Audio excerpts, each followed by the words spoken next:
T'as envie d'avoir un téléphone ultra performant, mais t'as pas un budget de fou, t'as un budget qui tourne autour des 500 euros. Et dans le marché des milieux de gamme, il y a deux téléphones qui se démarquent beaucoup. Quand je dis qu'ils se démarquent beaucoup, c'est que ces deux constructeurs les considèrent comme des hauts de gamme de milieu de gamme. C'est-à-dire qu'ici, on est sur le Google Pixel 9a et le Samsung Galaxy A56. Deux téléphones qui ont pour objectif être le meilleur téléphone sur le marché du milieu de gamme. Bonjour à tous et bienvenue sur cette nouvelle vidéo. Comme tu l'as compris, ici c'est Hugo et je viens te donner mon avis sur ces deux téléphones. Quel téléphone faut choisir selon ses besoins? Allez, c'est parti.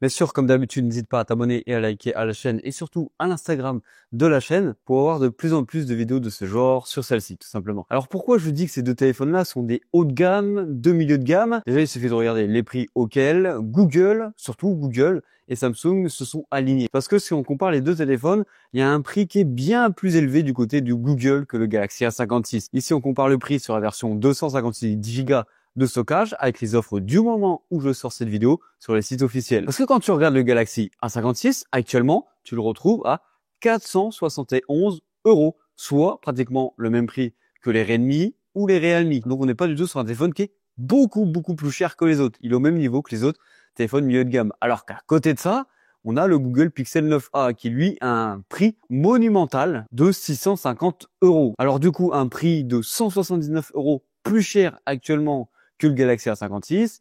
Est-ce que ça vaut le coup? Alors bien sûr, ne t'inquiète pas, dans cette vidéo, je vais pas te relater la fiche technique. Tu la connais, ou si tu as envie de la connaître, ne t'inquiète pas, tu as en description des liens pour aller checker directement les produits. Je vais plutôt essayer de te donner un retour utilisateur sur les deux produits. Et niveau design, du coup, qu'est-ce que j'en pense? Déjà, on a des approches assez similaires. Alors, je m'explique. Même si on n'a pas deux designs pareils, on a une approche qui est très similaire, c'est-à-dire avoir un téléphone très épuré, très simple et dans l'air de son temps, moderne. Sur les téléphones, tu vas retrouver un bord plat avec des téléphones donc très épurés. Samsung qui reste dans son univers, c'est-à-dire en s'alignant sur toute sa gamme avec des capteurs photo à gauche, en haut. Et du côté de Google, là, on supprime le bloc photo pour venir l'incorporer directement au carénage de celui-ci. Ce qui est, selon moi, une bien meilleure approche. En tout cas, je préfère ce genre de design. On n'a pas des objectifs qui sortent à foison du téléphone. Les deux téléphones, en soi, ils sont très bien finis. Ils sont au niveau des hauts de gamme avec une très bonne finition et une très bonne ergonomie en moins. Quand tu les touches, tu te dis, ouais, c'est qualitatif. On a vraiment ce côté un petit peu plus premium que les autres milieux de gamme par rapport à un Redmi ou un Realme.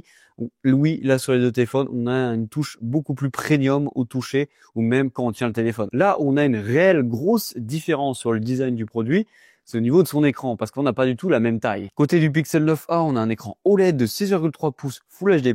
Côté du Samsung, on a un écran Super AMOLED 6,7 pouces de Full HD+.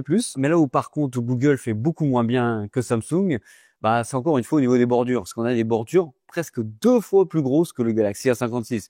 Et en 2025, c'est pas possible. Les deux écrans sont vraiment très agréables à regarder, même si d'un côté t'as un écran plus grand et l'autre un écran plus petit. Les deux sont très bons. La seule différence notable qu'on peut notifier en utilisant le téléphone, c'est que sur le Pixel, on a une luminosité bien plus importante que sur le Galaxy A56 au quotidien. Mais là où Samsung met une véritable vitesse à Google, c'est au niveau de son autonomie. Parce que le Galaxy A56, c'est une batterie de 5000 mAh avec une recharge rapide de 45 watts.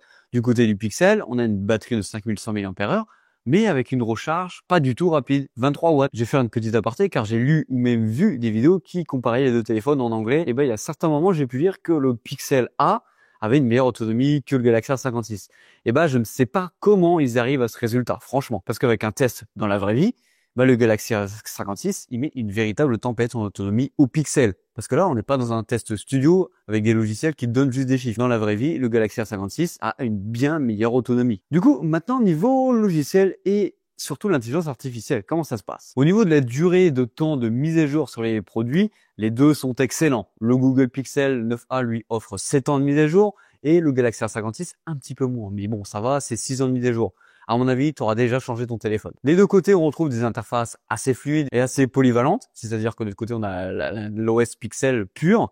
Et de l'autre côté, on a One UI 7. Là, c'est vraiment les goûts et les couleurs, parce que pour moi, ces deux interfaces-là, ce sont les meilleures sur Android. Par contre, là où Google est un petit peu mieux, voire beaucoup mieux, je pense, c'est au niveau de l'IA. Parce qu'au niveau de l'IA, on a presque des fonctionnalités de haut de gamme, de ultra haut de gamme dans le téléphone. Là où du côté du Galaxy A56, on a One UI 7, certes, mais on n'a pas de toutes les fonctionnalités de One UI 7. Par exemple, le Pixel 9a, lui, a des fonctionnalités IA qui vont venir t'accompagner et t'aider dans ton quotidien, surtout en photo. Par exemple, tu as la fonctionnalité m'ajouter qui te permet de venir prendre en photo un pote à toi et que lui, après, vienne te prendre en photo par la suite pour pouvoir être sur la même photo. Après, à côté de ça, tu as bien sûr la meilleure prise, c'est-à-dire la meilleure visage de toi. Tu prends 4-5 photos et à la fin, tu viens sélectionner la meilleure tête. Et tu as aussi, par exemple, l'audio Eraser qui est arrivé sur les Galaxy S25, mais qui est disponible sur un téléphone autour des 500-600 euros. Bon, pour le reste, les deux possèdent aussi l'intelligence artificielle commune. Par exemple, comme Gemini, Circle to Search, ou encore venir supprimer des objets ou des humains dans tes photos. Les fonctionnalités de base maintenant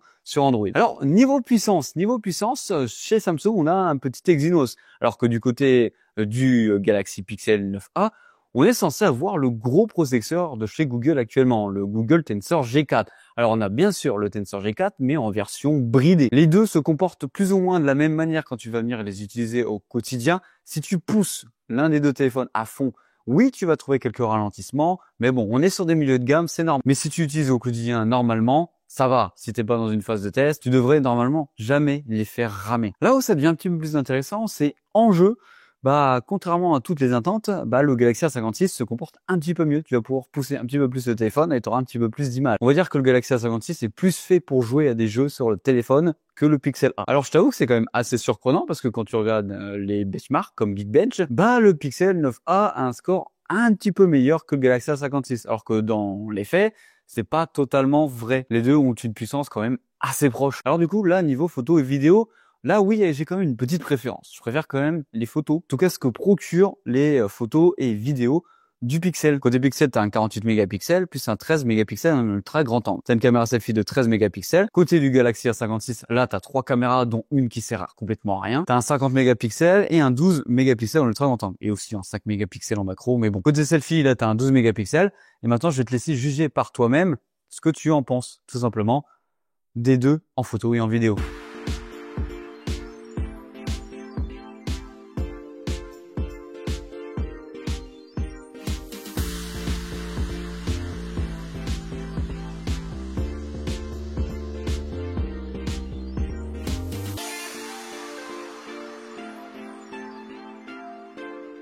Là, on est parti en 4K, 30 images par seconde pour le Galaxy A56 et 60 pour le Pixel.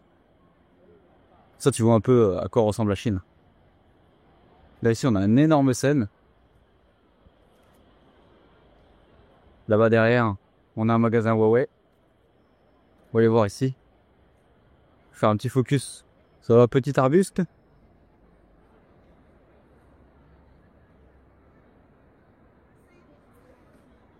Les petites fleurs là.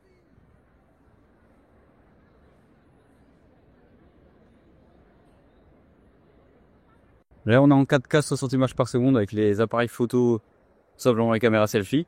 J'ai le soleil en pleine face. Oh, là-bas, il y a la marque Mido, marque suisse de montre. Je vais aller checker voir ce qui se passe là-bas après. Oppo Pad 4 Pro. Oh, pas mal. On va aller voir Oppo aussi. On va voir, il y a trop de trucs à regarder dans la rue où je suis. Hop, je te fais un petit plan derrière. Le soleil est derrière moi. Comme ça, tu vois comment il se comporte au téléphone. Une deuxième possibilité avec le Pixel, en filmant un petit peu plus près. Ça se rapproche un petit peu plus du millimètre du Galaxy A56, tout simplement. Hop, voilà. Avec tous les gens qu'il y a derrière, qu'on va voir comment ils se comportent.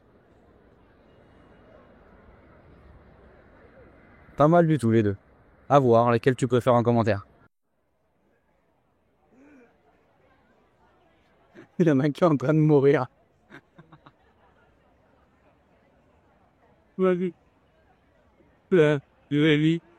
Et puis.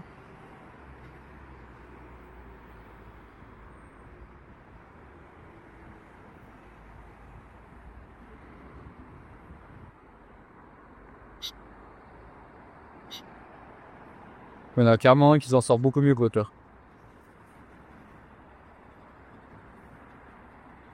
Alors du coup, selon toi, est-ce que c'est justifié que le Pixel soit plus cher que le Galaxy A56? Alors que normalement, l'image de Samsung, c'est d'être l'ultra haut de gamme dans tous les domaines, dans toutes les gammes sur Android. J'espère que cette première vidéo post-voyage à Shanghai t'aura plu. Je pense que tu le vois, je suis beaucoup plus fatigué que d'habitude, mais c'est normal, faut se réadapter aux heures françaises. Bon allez, comme d'habitude, c'était Hugo Starchat Top. Allez, bisous.